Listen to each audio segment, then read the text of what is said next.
Prezados ouvintes, nós queremos mais uma vez estudar com vocês nesta oportunidade um assunto que está causando preocupações no mundo inteiro.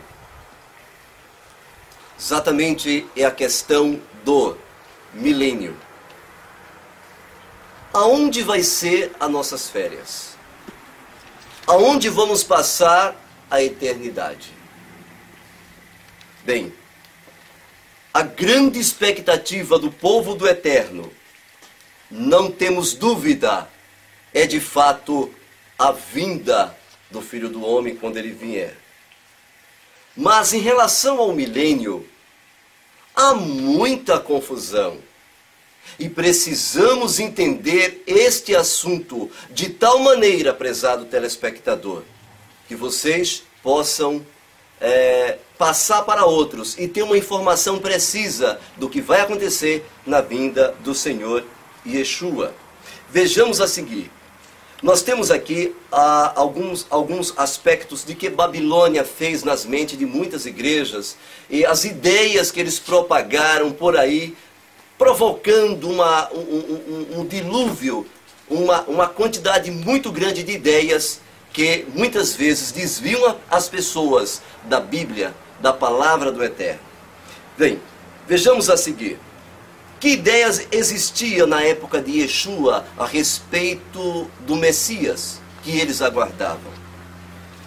Bem, algumas pessoas no primeiro século, dentro do judaísmo messiânico, do primeiro século, a igreja judaica naqueles dias, principalmente dois grupos, fariseus, saduceus, esses grupos, eles acreditavam em um Messias diferente.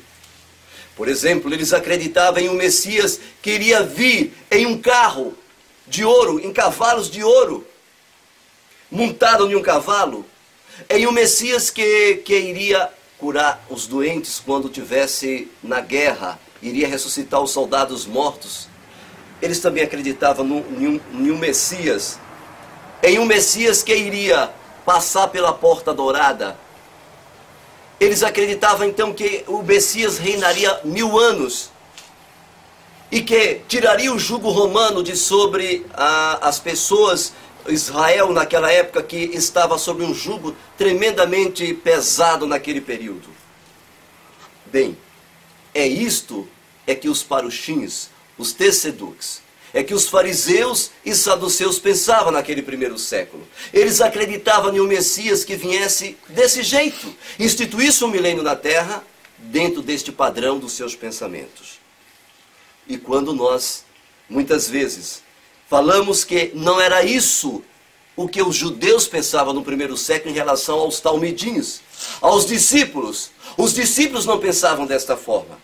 Os discípulos pensavam diferente e Yeshua combateu profundamente essa maneira dos discípulos se comportarem. E então Yeshua, olhando para eles, começou a ensinar, mostrar, dizer alguns versos e começou a procurar com que os apóstolos não se desviassem destes pensamentos dos judeus ortodoxos, daqueles que tinham um pensamento de um Messias totalmente diferente daquilo que a Bíblia prometia. A Bíblia prometia, prezados ouvintes, um Messias que iria vir, iria morrer pelo pecado do homem, iria morrer pelo mundo, iria ressuscitar. Mas as ideias que permeavam o nosso primeiro século não era diferente do ano 2007. Era bem semelhante ao ano 2007. Por exemplo, alguns pensam, os pentecostais creem, que na vinda do Salvador, a terra e o homem continua, somente indo para os céus os santos. E aí teremos 7 anos de tribulação, e a besta vai vir nesse período, e tantas outras ideias mais. Bem, vamos ver as ideias dos batistas. Os batistas embarcaram nestas mesmas ideias. Nós temos também as ideias dos testemunhas de Jeová e dos judeus messiânicos dos dias atuais. O que é que eles creem? Bem, eles creem que quando Yeshua voltar, eles creem imediatamente que vai reinar em Jerusalém, vai passar pela Porta Dourada e vai reinar em Jerusalém por 1000 anos. E vai continuar o pecado, e a morte vai continuar, e as pessoas vão procriar, casar. Sabe, queridos, é exatamente isso que os judeus messiânicos e alguns pentecostais, inclusive testemunhas de Jeová, acreditam. Eles acreditam desta forma. Quando nós, então, começamos a mostrar dentro da Bíblia que isso não era assim no primeiro século, estas ideias não permeavam no meio dos apóstolos dessa forma, e Yeshua ensinou outra coisa, e os apóstolos captaram o que o Messias ensinou. Por exemplo, quando nós então mostramos ao mundo estas coisas, alguns dizem: isto é ideia adventista. Bem, prezados ouvintes, eu quero que vocês entendam que eu não vou deixar de guardar o sábado por ser ideia adventista, porque os adventistas guardam, mas sim porque o sábado está fundamentado na Bíblia. Também não vou deixar não vou comer carne de porco, porque os adventistas não comem, mas eu não faço porque está fundamentado na Bíblia. Assim também é essa questão. Nós estamos apresentando este DVD a vocês, este vídeo para vocês, querido telespectador, exatamente para que vocês tirem uma dúvida que permeia na cabeça de muitos, criando uma confusão tremenda. Vamos então como estas ideias nasceram de maneira relevante. Primeiramente, eu quero perguntar aos defensores do milênio na Terra.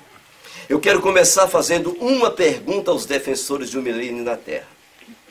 Mostre, olha bem que eu vou falar para você, querido telespectador, mostre vocês quem defende estas ideias. Um texto na Bíblia que me mostre a palavra milênio na primeira aliança. Milênio, aonde diz: passaremos 1000 anos na terra. Mostra para mim um único texto que fala isso. E ainda pergunto mais. Me mostre a palavra milênio em Zacarias 14. Me mostre a palavra milênio em Eshaiahu, Isaías 25:6. Mostra para mim também a palavra milênio em Isaías 65. Estes são os textos que se usam para fundamentar as suas ideias e as suas doutrinas. Estas pessoas que defendem esta ideia se esquecem o background, o pano de fundo, onde elas nasceram, como ela surgiu. Bem, na terra de Israel, na Eretz Israel, eu quero que vocês entendam que os que não acreditavam em um Messias que morreria pelo homem, que seria morto e executado pelo pecado do homem, eles acreditavam que ele reinaria 1000 anos na terra, no trono de Davi, e que passaria então ali, em um mundo onde o pecado iria coexistir com o Messias. Mas eu pergunto para vocês que estão nos ouvindo, o que diz as Escrituras sobre este assunto? O texto que mais se usam, que eles mais usam, é Isaías 65, 20. Nós vamos ler agora Isaías 65, 20. E veja o que é que o profeta falou sobre este aspecto e o cumprimento desta profecia logo a seguir. Não haverá mais nela criança de poucos dias, nem velho que não cumpra os seus dias, porque o mancebo morrerá de 100 anos, mas o pecador de 100 anos será amaldiçoado. Veja, querido leitor, que coisa tremenda, que falta de entendimento. Muitos estão usando Isaías 65, 20 para justificar que nós vamos ter 1000 anos aqui na terra. Mas vamos voltar aos dias atuais, vamos voltar ao passado. Prezado telespectador, quem somente aos 100 anos será amaldiçoado? Veja, querido leitor, este texto, a que se